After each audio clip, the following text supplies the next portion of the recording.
I opened up my phone, got a text from you. She said, "Want to the club, will you meet me there too?" Shorty, why you always chasing after me? This what I'ma do. Send me your address, girl, and I'll slide right through. When I walk in, I seen a lot of niggas doing things. She told me, "Come to the club, maybe we can dance." I ain't know she meant this. Yeah, shorty got ass, her body shaped like an hourglass. With all the girls bragging no cheeks, I swear she can be the one half. That ass, yeah, love the way she back so, when she didn't get back so. I love the way she rock it, and show the way she move it, shake it. Oh yeah, the way she rock it, 'cause shorty is a winner. You can tell that shorty's no beginner. She's confident. I love the way she move it, shake it. Oh yeah. YouTube, what's going on? It's Juan Gotti here. We under the Washington Commanders video, and in today's video, I'm coming on here with the video where we're gonna be talking about our rookie class. What rookie players do I think need to come in and make an immediate impact for the Washington Commanders? So without further ado, let's get straight into today's video. Well, before we do, make sure you guys go down below, leave a like on this video, subscribe if you're new, and turn on post notifications so you can notify when I upload a video about the NFL. On this case, our Washington Commanders. We're on the road to 6,000 subscribers, so please hit that subscribe button again if you haven't already. Thank you so much. Also, do me a favor and check out the Travis Rudolph documentary I dropped earlier. I worked really hard on it, and it would be appreciated if you could check it out. Let's get straight to today's video. So, y'all already know what time it is, man. It's June 19th. Everybody on summer break. Ain't nothing to talk about when it comes to this team. So we gotta come up with some topics, y'all. Y'all, please do me a favor and comment. Whatever you want to see me talk about, comment it. Because this is the time I need y'all the most, man. So any video you would like to see me talk about the team or the NFL, comment it. I'm like, what player from this rookie class that I think needs to come in and make an immediate impact? Because not everybody's going to make an immediate impact. Not everybody's going to pan out. But what player do we need the most, or players we need the most to pan out?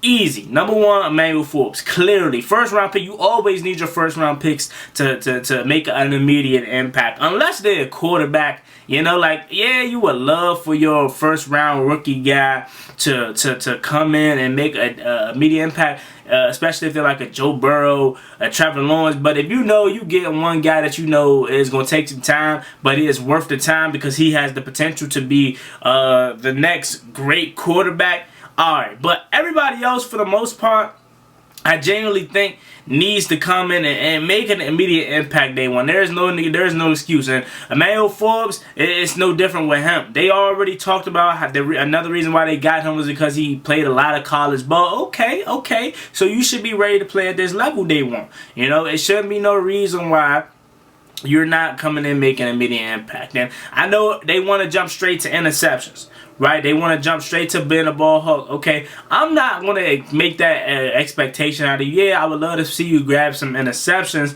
early on and throughout the year, but I don't think first thing immediately, as soon as you get out there for a game or preseason or training camp, even, I don't think your make or break with me personally is getting interceptions. Long as you playing good defense, long as you getting off the field on third downs, that's all I really care about. You know what I'm saying? Again, I love turnovers. I'm not going to say I don't.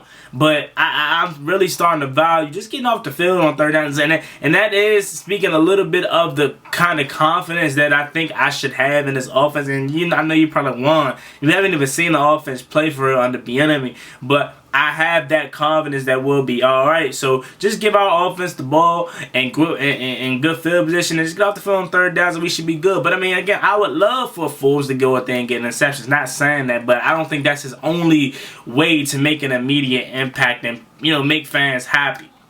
Alright, next person. Second DB we took, Quan Martin.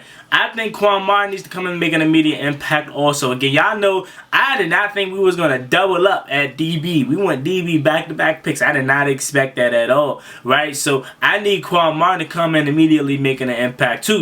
You already know how versatile he is. I did a documentary on him too, so go check it out if y'all haven't already.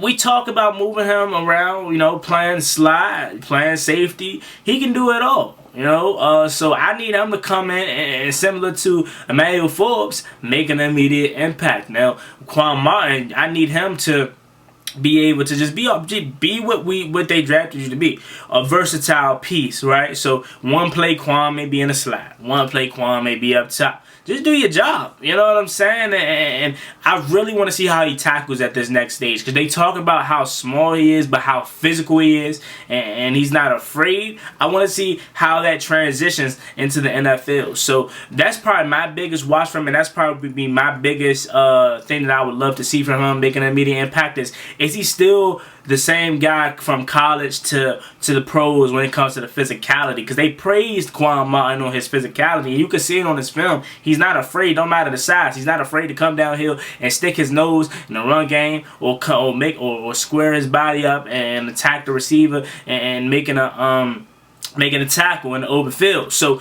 I want to know how that transitions into the game, the pro game, and that's really what I'm looking forward to most when it comes to Quan. And next guy, I really would love to make an immediate impact, and I think needs to, is KJ Henry. I think KJ Henry needs to make an immediate impact for these simple reasons. It's going to be a ton, and I mean a ton, of open edge rusher spots next year. Right? You already know everybody. KJ Henry, and I know y'all probably forgot about it because he got suspended, but Shaka and Tony, they the only two edge rushers that got multiple years on their contract left. Everybody else, Chase Young, Montez Sweat, you know, Casey Toohill, F.A. Obata, all of them, they got 1 year deals. So he needs to come in and make an immediate impact. I genuinely think so, because it's going to be an opportunity of a lifetime. Because if he comes in, make an immediate impact, he is going to open up doors, not just for him, but allow us to be like, hey, you know what? Losing one of these star edge rushers or even the depth piece is going to be okay, because KJ Henry showed us what he could do last year. And I forgot to even mention James Smith-Williams. Even he's on a 1 year deal. His last year of his rookie year. So I think KJ Henry isn't going to have another opportunity like this. You know, it's wide open for KJ Henry. Right? And I think where he makes his bread and butter, honestly, is having a strong training camp and preseason. Because I don't expect him, especially if Chase Young, Montez Sweat, they all stay healthy, I don't expect him to get a lot of action. I think he's still going to get some bump, but I don't expect him to get a lot of action, not nearly as much action as he's going to see in the preseason. So I think that's where he needs to make his bread and butter. And if he could do that, I think he has a good chance and opportunity to, you know, obviously increase his role the following season based off of his immediate impact hit. Now, the next guy, because I think honestly our whole class has an opportunity to make an immediate impact in some kind of shape or form. So let me know what y'all think about this. Do y'all think Ricky Stromberg, before, you know, doing this video, doing some research and thinking about it, I'm like, should I put Ricky Stromberg on this list? Because I'm kind of torn, because I know he's a rookie center, and he's gonna have to, you know, beat out Nick Gates, because worst case scenario, Nick Gates is gonna be the starting center. But I genuinely think Ron Rivera likes Ricky Stromberg, and I think he wants to start Ricky Stromberg. I don't think he genuinely wants to start Nick Gates, but if he has to, he's willing to. Right? I think Nick Gates he's going to be the new Wes Schweitzer, to where it's kind of like you don't want to start him at center or guard, honestly, because he has too much of a positional flex and he provides too much value that once we get into the dog days of the season, the later portions of the season, you want to have that healthy guy come off the bench, or that's able to go in from guard to guard and center. So again, I think he genuinely, that's why they drafted him so high, is that they're hoping Stromberg could come in day one and replace Chase Roulier and be the star center. But if you have to play Nick Gates, you do. It's no problem. You just prefer to play the young guy. So I think he needs to make an immediate impact too, in a sense. I think obviously he's going to have to do that in training camp and in preseason. He's going to have to do it well against some dogs. Obviously, Jonathan Allen, and Deron Payne, right? And then even the depth, man, he ain't gonna get a break, because I think John Ridgeway gonna be playing hard and can give him some solid bump. Then you got obviously Phil Mathis coming back off of his meniscus tear, so I think he's gonna have a really hard camp, in a sense of he shouldn't be. This is probably the hardest thing he has to face. Essentially, what I'm trying to say, his teammates are going to be the hardest thing that he's going to have to face. That being Ricky Stromberg. Now you look at the rest of the class. Rodriguez, I like Rodriguez. He was one of my favorite picks, but I don't think he needs to make an immediate impact, because I think he's going to take some time, especially with him, you know, how he was in minicamp and stuff like that. I think he's going to take some time, and I think the coaching staff know that, so they're not expecting an immediate impact out of Rodriguez. I don't think the last two guys that I have written down here, Andre Jones and Braden Daniels, needs to come in and make immediate impacts. Obviously for Braden Daniels, it would be great, because we could potentially have a left tackle in him, because you know he's a guy that could play left tackle and left guard, and Charles Leno I want to replace Charles Leno, so it would be great if Braden Daniels came in and made an immediate impact and he could separate himself from the pack, honestly, if he did that. But I'm not counting on him doing that, because I really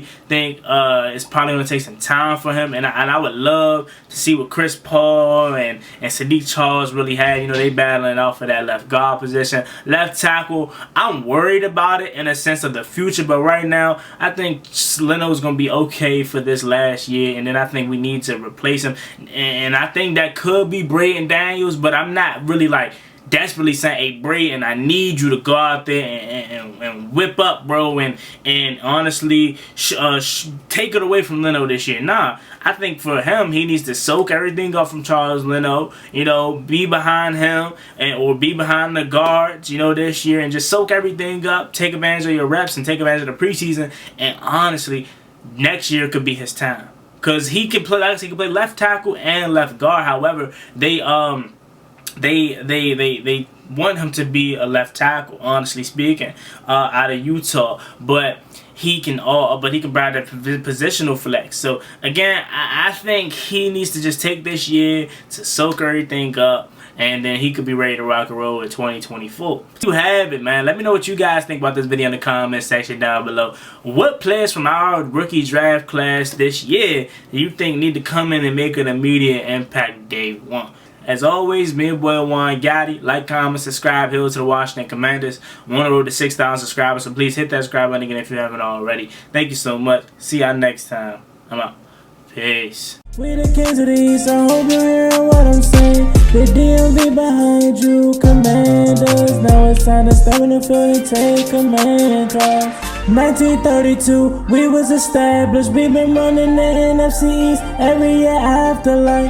We got the best fans in the league. You cut through our skin, it's burning gold where we bleed. Cause hail to the commanders, we the best in the league. We fight for DC and the whole DMV. We got a new name but still got the same rings though. We got a new name but still on the same mission though. And that's the way it's about. We ring for back to the city.